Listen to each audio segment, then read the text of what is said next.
Okay, so picture this uh, late 1800s southern Arkansas. You got miles and miles and miles of forest, just dense, untouched forest.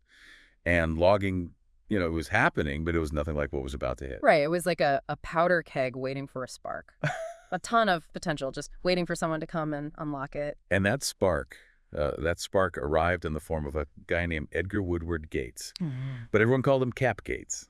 So Cap Gates in 1899, along with his partners Charles W. Gates, Edward Savage Crosset, and Dr. John W. Watsek, they went and purchased 47,000 acres of untouched virgin pine forest in Arkansas and Louisiana. Wow, that's huge. Yeah, that's a lot of land. It is a lot of land. And that purchase kind of signaled the start of the Crosset Lumber Company. And it was the beginning of a massive change to the entire region. It definitely was. And on this deep dive, we're going to go into the story of how Gates and his company took this forest and transformed it into a major center of forestry. We are. Yep. And the really interesting thing about it is they had a very forward-thinking view.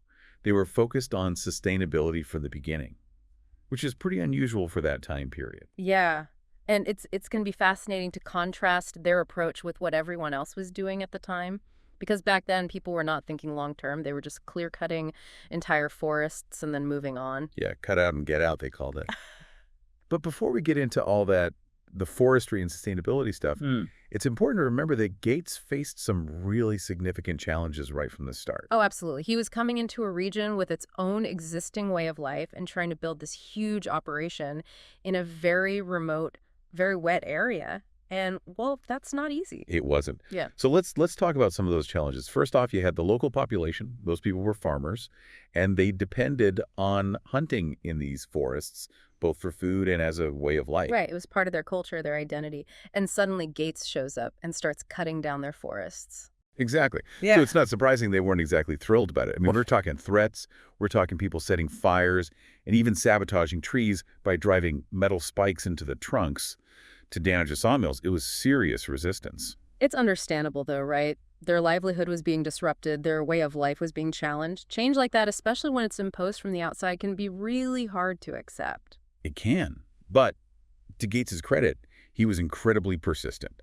And eventually, I think people started to realize that the lumber company, offered potential. It meant jobs. It meant economic growth for the region.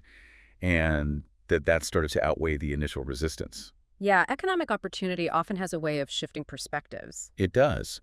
But setting up this kind of huge industrial operation in rural Arkansas in the late 1800s was incredibly difficult.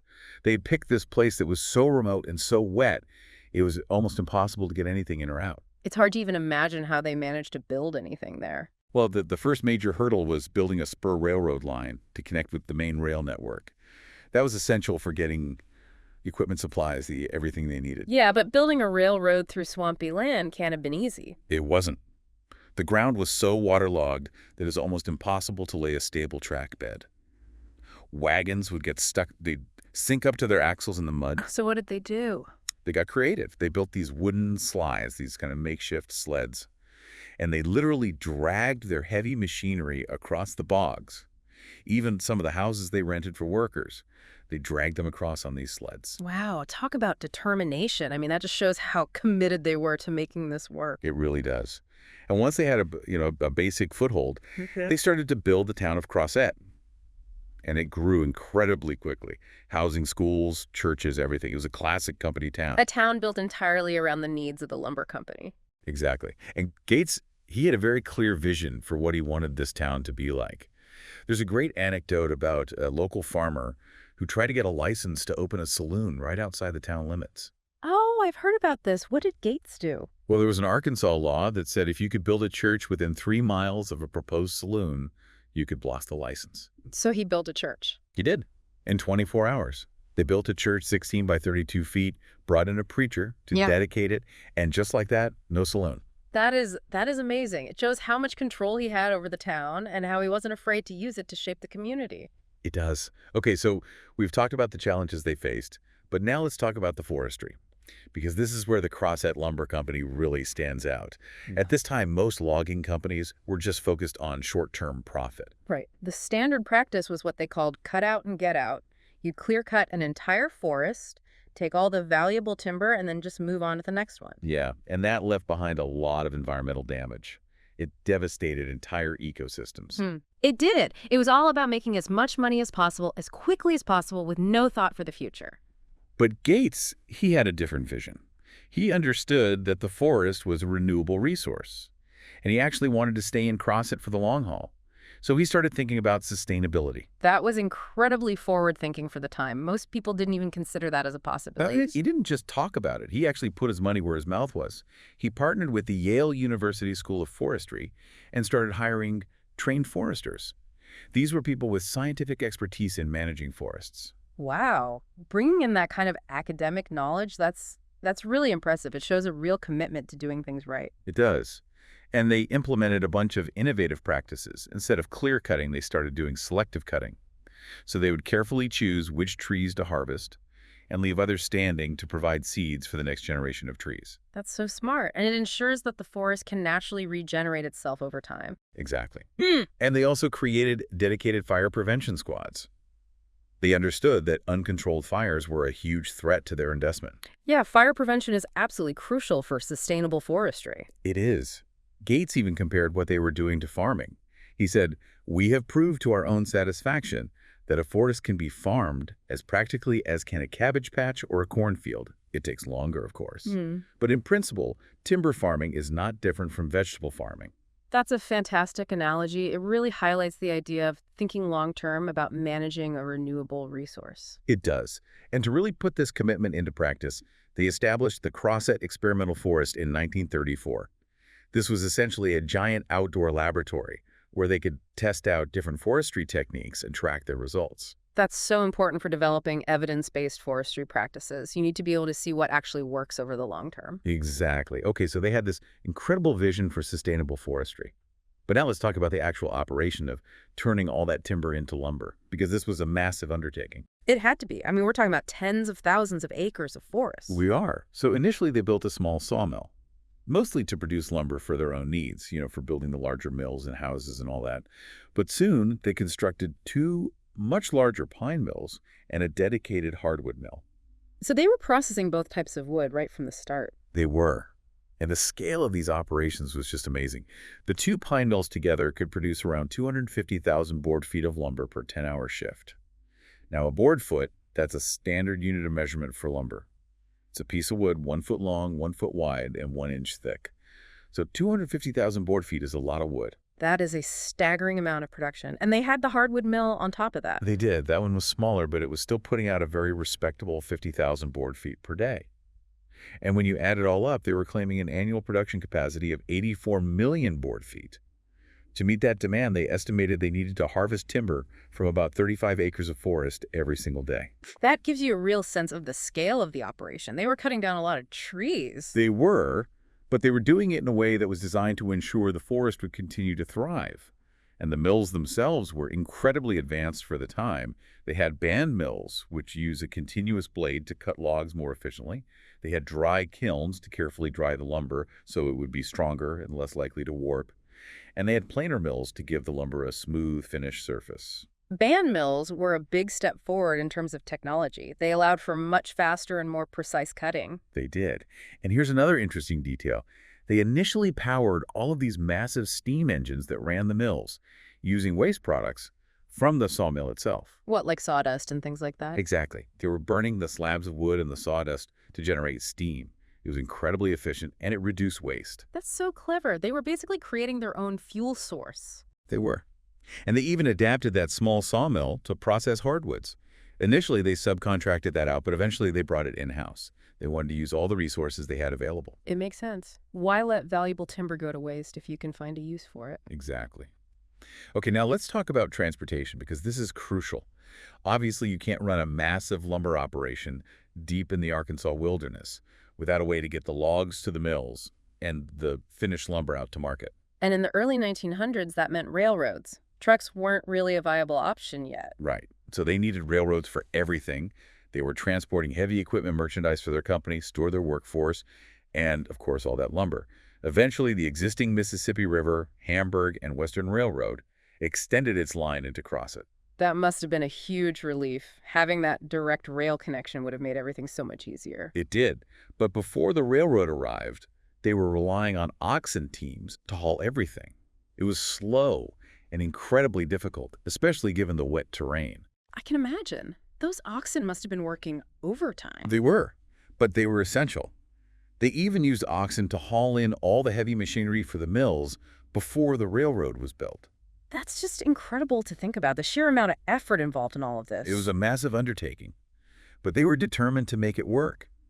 And as their logging operations expanded further and further away from the main mill, they realized they needed even more railroads. So they built their own. They did.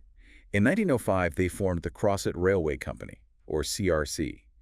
It started as a 10-mile line heading north, but they kept expanding it as needed.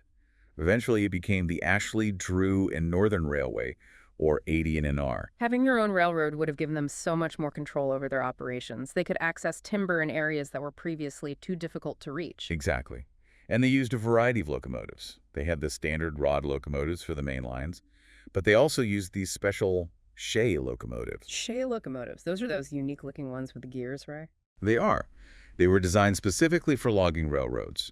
They had incredible pulling power, and they were much less likely to derail on uneven tracks. Yeah, they were perfect for navigating the rough terrain of the forests. They were, and at first their steam engines burned wood, but they later switched to coal and then oil. This reduced the number of sparks they emitted, which was crucial for preventing forest fires. Smart move. Fire was a constant threat to their timberlands. It was. The log cars themselves also changed over time. Initially, they used flat cars that could carry 2 layers of logs. Later, they switched to these specialized skeleton cars, which could only hold 1 layer but were much more efficient. I've seen pictures of those skeleton cars. They look pretty precarious with all those logs just chained on. They do. And all these cars were connected using the link and pin coupling system.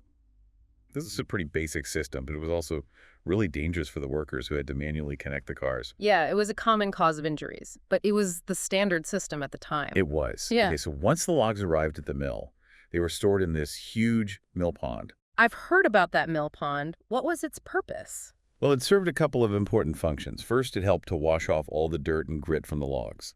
That was important because that kind of debris could damage the saw blades. Yeah, I can see how that would be a problem. Dull saw blades would slow down production. Exactly. And the mill pond also helped to prevent a type of blue fungus from growing on the wood. This fungus could discolor the wood and make it less valuable. So it was a way of maintaining the quality of the lumber. It was. Now, to actually get those logs to the mill, they needed logging camps out in the woods.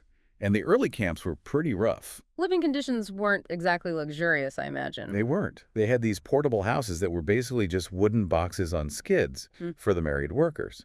And the single workers lived in a communal boarding train. A boarding train. That's interesting. So they would move the workers around as needed. They would.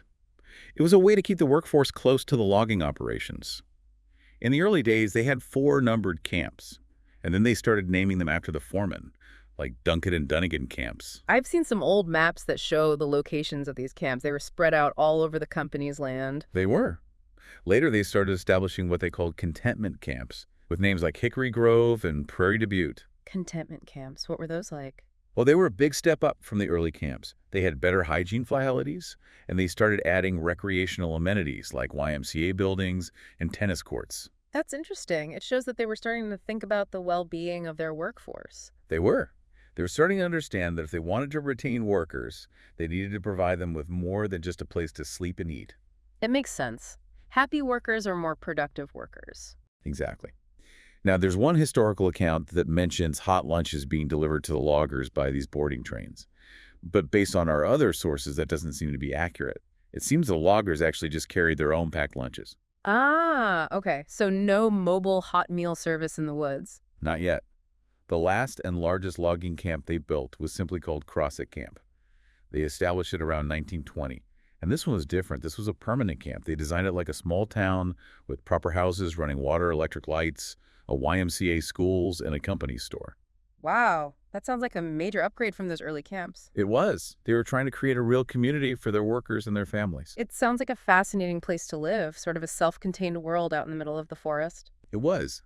But it's important to remember that this was still the Jim Crow South, and Crossett Camp was segregated. There were separate blocks of housing for colored workers, and all the facilities were segregated as well.